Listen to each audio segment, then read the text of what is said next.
Yves. Votre micro est ouvert, merci d'être avec nous. Eric, des nouvelles de Mobileye cet après-midi avec une valorisation à la baisse. Oui, on a tous en mémoire le rachat par Intel. Vous connaissez le géant américain des microprocesseurs en mars 2017 de Mobileye, système israélien des systèmes anti-corrosion et d'assistance à la conduite des véhicules. À l'époque, 15 milliards de dollars avaient été mis sur la table. En décembre dernier, Intel avait indiqué que finalement, il y aurait peut-être une valorisation en bourse de cette filiale sur une valorisation de 50 milliards de dollars. Mais patatras, les dernières informations distillées ne sont pas aussi bonnes que ça parce qu'on parle d'abord d'une cotation en bourse d'ici 2023 et surtout d'une valorisation fortement à la baisse, 30 milliards de dollars. Vous allez me dire, là, on parlait des besoins pour le Keren Esod, ça n'a rien à voir, mais c'est vrai qu'en termes de valorisation boursière, on a une baisse du Nasdaq de 27% depuis le début de l'année. Donc, toutes les techs dans le monde, que ce soit aux États-Unis, en France ou en Israël, il y a des licenciements, il y a des techs qui ferment, il y a des startups qui ont des problèmes. Et donc, même les gros groupes sont sujets à des réductions et d'effectifs et des baisses de valorisation. Ça ne remet pas en cause la confiance qu'on porte à Mobileye parmi les investisseurs. Ah non, il n'y a aucune confiance. Simplement, on était sur des valorisations stratosphériques. Et donc, il est normal qu'il y ait une espèce d'ajustement à la baisse. Vous avez entendu, comme tout le monde, qu'on est proche de la récession avec de l'inflation. Et donc, dans ce schéma d'économie mondiale, il est bien évident que les valorisations sont à la baisse. L'inflation ralentit également en Israël, mais attention, Eric, ce chiffre est sujet, selon vous, à la plus grande prudence. Oui, les prix ont baissé de 0,3% en août en Israël. L'indice progresse de 4,6% sur un an. C'est une nette amélioration par rapport aux 5,2% de juillet. C'est bien moins, évidemment, que l'Europe, les États-Unis, entre 8 et 9%.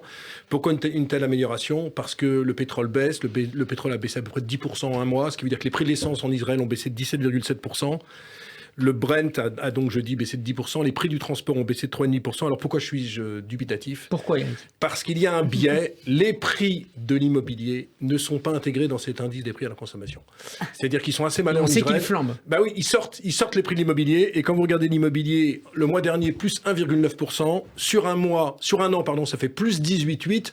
Donc, il est bien évident que si vous sortez l'immobilier, qui est une grandeur qui explose en Israël, des prix de la consommation... Personne ne le fait en France, aux États-Unis, en Italie, de sortir l'immobilier...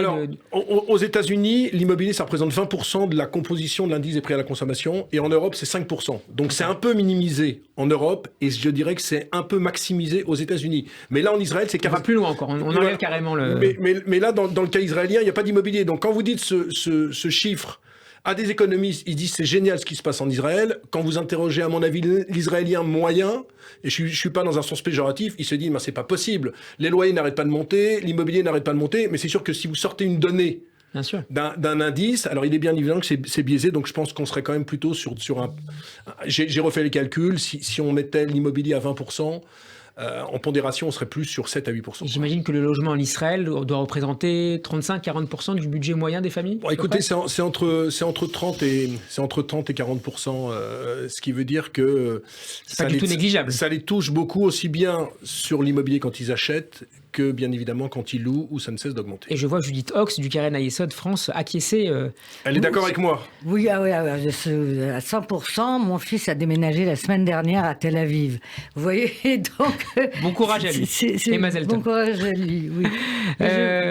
Oui, Judith, allez-y. Non, je vous en prie, finissez.